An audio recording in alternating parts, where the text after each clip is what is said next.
జనసేన చాలా కీలకంగా ఓట్లు చీలకుండా 98% స్ట్రైకింగ్ రేట్ ఉండేలాగా ఎక్కువ స్థానాలు తీసేసుకొని ఎక్స్పెరిమెంట్ చేసే కంటే కూడా తక్కువ స్థానాలు తీసుకొని రాష్ట్ర ప్రజలకు ఉపయోగపడేలాగా ఈరోజు నేను చూస్తుంది కూడా రాష్ట్రాన్ని ముందు ఒక గాడిలో పెట్టడం, పార్టీ ప్రయోజనాలను దాటి వ్యక్తి ప్రయోజనాలను దాటి రాష్ట్ర ప్రయోజనాలను దృష్టిలో పెట్టుకొని 2014 నుంచి మనం నలుగుతా ఉన్నాం. 2019కి అరాచక పాలన వల్ల ఇంకా నలిగిపోతా ఉన్నాం.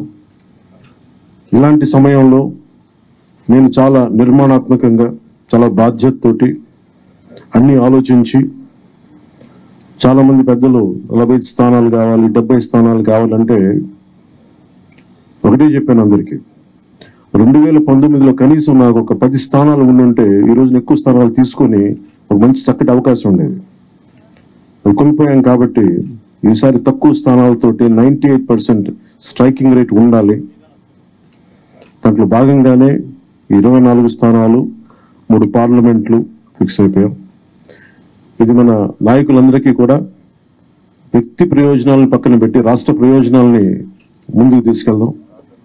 ఓటు ట్రాన్స్ఫర్ అయిన రోజున ఎవరైతే త్యాగాలు చేశారో, ఎవరైతే కష్టపడి పనిచేశారో ప్రతి ఒక్కరికి పేరు పేరున ఈ సభావేదిక మీదుగా నేను తెలియజేసుకుంటా ఉన్నాను. ఆయన సిద్ధం సిద్ధం సిద్ధమని చావగొడతా ఉన్నారు. బాబు నీకు యుద్ధం ఇస్తాం. నీకు అది ఎలా ఎందుకు యుద్ధం చేస్తామంటే ప్రజలు తిరిగి ఆంధ్రప్రదేశ్ని గాడిలో పెట్టడానికి యుద్ధం చేస్తాం. నీకు అయితే మనస్ఫూర్తిగా ప్రజలందరికీ కూడా చాలా శుభదినం. మనం ప్రభుత్వాన్ని స్థాపిస్తున్నాం, మనం గెలుస్తున్నాం. దేని మీద చేస్తారు? 24 మందిని పెట్టి ఆయన పెట్టుకుని 24 మంది కూడా ఎవరు అభ్యర్థులు తెలియకుండా, అది కూడా ఆయన ఇంటికి వెళ్ళి చంద్రబాబు ఇంటికి వెళ్ళి ఆయన అనౌన్స్ చేసి ఈయన ఎవరి మీద యుద్ధం చేస్తాడు? గాల్లో తిప్పుకోవాల్సిందే, తిప్పడం తప్ప.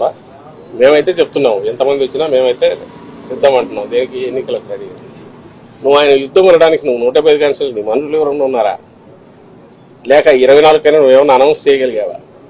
చిలక పలుకులు పలికితే సరిపోతుందా? ఆయన అనుకున్నవి, చంద్రబాబు అనుకున్నవి నేను చిలక పలుకులు పలుకుతున్నాను తప్ప అంతకుమించి తనకు సొంతం ఏమన్నా ఇది ఉంటాయి కదా. ఆ చిలక పలుకుల ద్వారానే ఇన్నాళ్ళు వాళ్ళ మీడియాలో రాసుకోవడం ద్వారా ఒక నెరేటివ్ ఏదో బిల్డ్ చేసే ప్రయత్నం చేశారు. రాష్ట్రంలో ఏదో ఘోరాలు జరిగిపోతున్నాయి.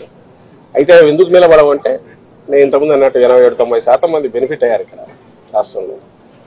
ఏదో ఒక రకంగా కన్సిస్టెంట్గా అవుతున్నారు. వెల్ఫేర్ కావచ్చు, డెవలప్మెంట్ కావచ్చు కళ్ళ ముందు కనపడుతుంది. అది కంటిన్యూ కావాలని అందరూ ఓవరాల్ మేము కోరుకుంటున్నారు కాబట్టి